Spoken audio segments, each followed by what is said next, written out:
আজকে আমরা দেখব সাবস্টেশনের এটিএস কি, কেন এবং কিভাবে কাজ করে, ওয়ার্কিং প্রিন্সিপাল সম্পর্কে জানব। এটিএস মূলত অটোমেটিক ট্রান্সফার সুইচ।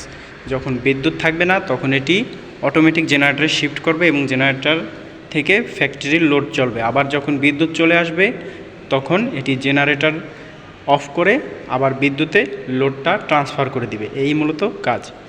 এখানে যদি আমরা কন্ট্রোলিং সিস্টেমের দিকে দেখি, এখানে আমাদের একটি সুইচ আছে, selector switch, auto off manual.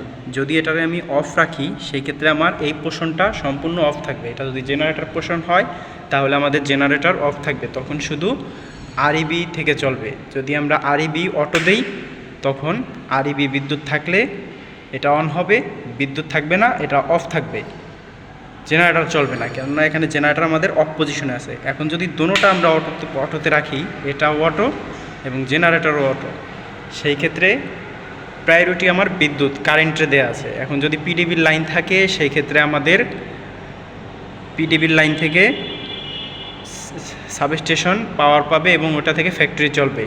আবার যখন বিদ্যুতের পাওয়ার চলে যাবে তখন আমাদের জেনারেটর থেকে অটোমেটিক স্টার্ট নেবে এবং জেনারেটর পাওয়ার থেকে চলবে। আবার যখন বিদ্যুৎ চলে আসবে তখন জেনারেটর আগে বন্ধ হবে, তারপর বিদ্যুৎ থেকে কানেক্ট হবে। এখন এর কন্ট্রোলিং, আবার এখানে যদি আমরা এটাকে ম্যানুয়াল মোডে রাখি, ম্যানুয়াল মোডে রাখলে তখন অন পুশ করলে অন হবে।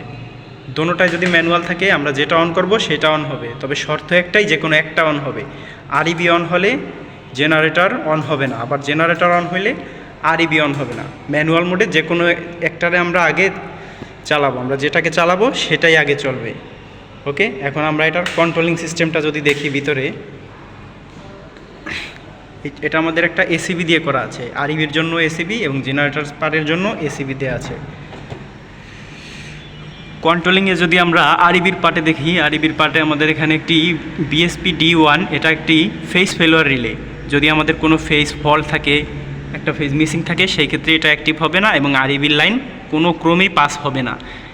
এটা ফেজ ফেলোয়ারের পাশাপাশি এটা ফেজ ডাইরেকশনকেও ইঙ্গিত করে। যদি রেড, ইয়েলো, ব্লু সেম না থাকে, কখনো যদি ফেজ অ্যাঙ্গেল ঘুরে যায়, সেই ক্ষেত্রেও এটা ব্রেকারকে ক্লোজ করতে দিবে না বা এখান থেকে আউটপুট পাস হবে না।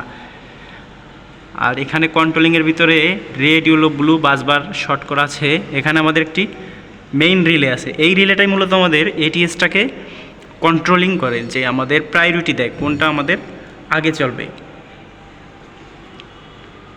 এখানে আমাদের ডিলে টাইমার ব্যবহার করা আছে। ডিলে টাইমারের কাজ আমরা মূলত এখানে সেট করে দেব যে বিদ্যুৎ আসার কত সেকেন্ড পরে এসিবিটা অ্যাক্টিভ হবে। বিদ্যুৎ আসার এখানে মূলত আমরা আরইবির জন্য 10 সেকেন্ড এবং জেনারেটরের জন্য 5 সেকেন্ড দেই। এখানে আমাদের দুইটা এসিবি ইলেকট্রিক্যাল ইন্টারলক করা আছে। এখানে ইলেকট্রিক্যাল ওয়্যারিংগুলো আছে, কন্ট্রোল সার্কিটের ওয়্যারিং, মোটর ওয়্যারিং, সকল কিছু এখানে অটো থাকবে। যদি আমরা জেনারেটরের এসিবিটা দেখি,